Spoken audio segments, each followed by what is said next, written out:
Hello and welcome to a Team More Robotics event recap. On August 16th, man, I'm really behind on these recaps. I competed at Macro's Alex Richmond Rumble with my plastic ant-weight combat robot, Outpost 31. This event was held in memory of Alex Richmond, a well-known builder on the East Coast known for his intricate designs, especially his Golden Dumpster winning 12-pounder Amphis Bina. I unfortunately never got the chance to talk to him, but he was very well loved by the combat robotics community. Outpost 31 was my first attempt at a plastic ant, which for those of you who don't know is a 1-pound robot that competes in a class with robots made exclusively out of 3D printed materials. Outpost is made entirely out of a squishy plastic called TPU, and I was extremely satisfied with its performance at its first ever event earlier in the summer. It had a respectable 2-2 run, including losses to two of the top finishers and a great win against Shul Shagana. Outpost also fought alongside Slice Serve at Hive Hysteria, where it fought Beetle weights as Slice Post 31. That was a glorious disaster. For this event, I would be running the exact same chassis as the previous events, but I made an extra long fork setup. I believe they were 200 millimeters long, after a bad loss to Shake and Bake made me design longer forks. The only other change was the new wheel guards to go with the forks. My first fight was against Drum and Drummer. I didn't know who that was, but I assumed it was a drum spinner. However, it turned out to be a Palm Beach Bots undercutter kit. Interesting. I was very pleased with this first round matchup, not only because it was a kit bot, but because Outpost 31 had yet to fight a horizontal spinner, and I was curious to see how the bendy TPU worked against one. I was hoping after seeing it work for Sigma Saw that the forks would just bend out of the way and slow the opponent's weapon down, allowing me to get control. When the fight starts, I miss the box rush, but then I stop his weapon with my forks and get a nice lift and pin. I use the lifter again and release the pin before jamming his weapon up before it can get up to speed. I'm able to keep him in the corner for a while and he isn't able to spin the weapon up before I re-engage. Drum and Drummer gets the spinner going, but Outpost 31 is able to flawlessly stop it once again, and I continue to smother my opponent and sneak in a little aggressive tapping.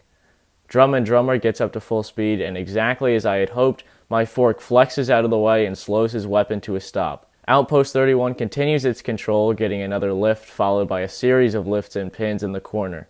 I scoop my opponent up and put him back where he started, and then finally Outpost 31's lifter gets enough purchase to flip Drum and Drummer over. Then Outpost goes for a very aggressive hug.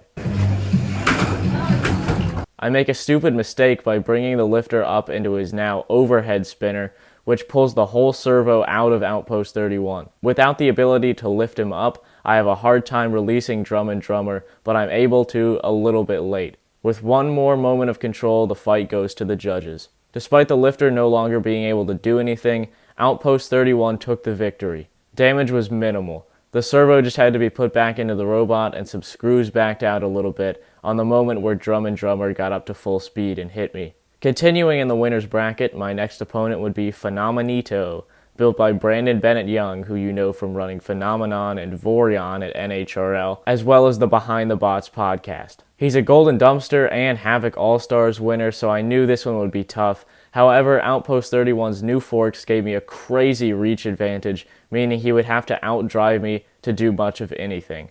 My forks alone were actually longer than his whole robot. When the fight starts, Brandon does an evasive maneuver and then ramps right over Outpost 31. He rides all the way up the forks and I pin him against the wall, but make the same mistake again, sending the lifter straight up into his spinner. The servo comes out through the bendy top plate, exposing a major problem with the robot. I have a hard time releasing without the lifter and with the hooks on the end of the forks, but once I do, I get stuck in the wall, giving Phenomenito an easy hit on the backside that pulls the servo even farther out. Even with the glaring problem, Outpost 31's forks still give Phenomenito a problem, and I manage another pin while the servo wiggles the lifter arm. The pin is mildly hard to release, and Phenomenito goes for a hit, but gets stopped by the forks again. He does find an angle for a hit, but Outpost gets another pin and more wiggling.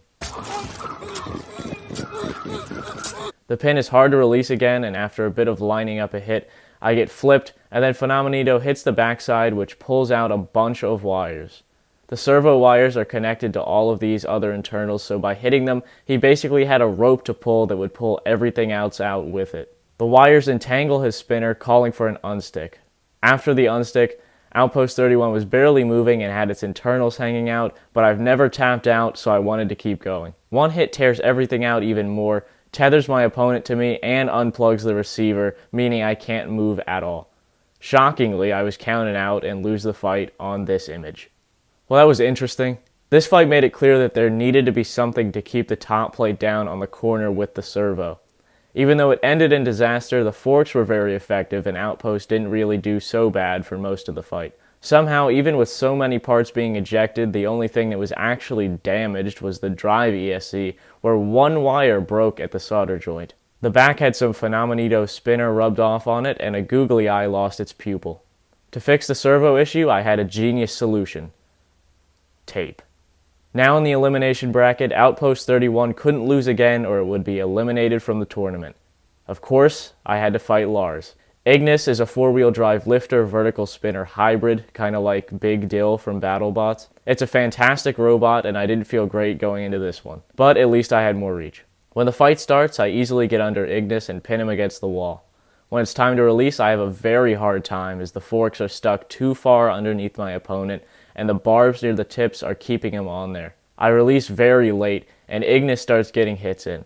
Already a side of drive goes down on Outpost 31, which makes it easier for Ignis to get hits in. Our forks interlock, which stops Ignis until he uses his lifter to get out. Lars continues his aggressive driving and gets consistent control over Outpost, but I'm able to get under him again after Ignis faced the wall for a moment. This time I'm not able to release the pin, which means we would need an unstick to separate the two robots. When the fight resumes, I decided not to really try anymore because I knew that the forks would just get stuck again and I wouldn't be able to release if I did manage to get under him. If you can't release a pin, the pin doesn't count for the judges, and more importantly, I just didn't want to be an annoyance to my opponent, not being able to release him every time I got underneath. The rest of the fight, I just drove around without actually really trying to do anything, and Ignis lifted me and hit me with the spinner a bunch more times. It did go to the judges, but of course I lost that one. That was a very disappointing fight because the forks were a huge problem that would have to be fixed and half the drive died due to a connector becoming unplugged. The only damage was a tear on the backside and one of the forks started to pull out from the chassis. Outpost 31 was eliminated from the tournament, but it still took part in some rumbles. I switched back to the forks from the first event because they didn't get robots completely stuck on them. I also gave it an electrical tape eye for some reason. This event happened so long ago I genuinely don't remember why.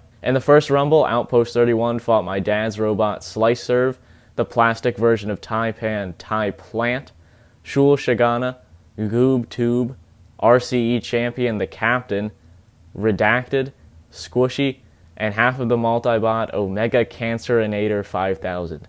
And I think this is Crabulon the Almighty because it says crab on top.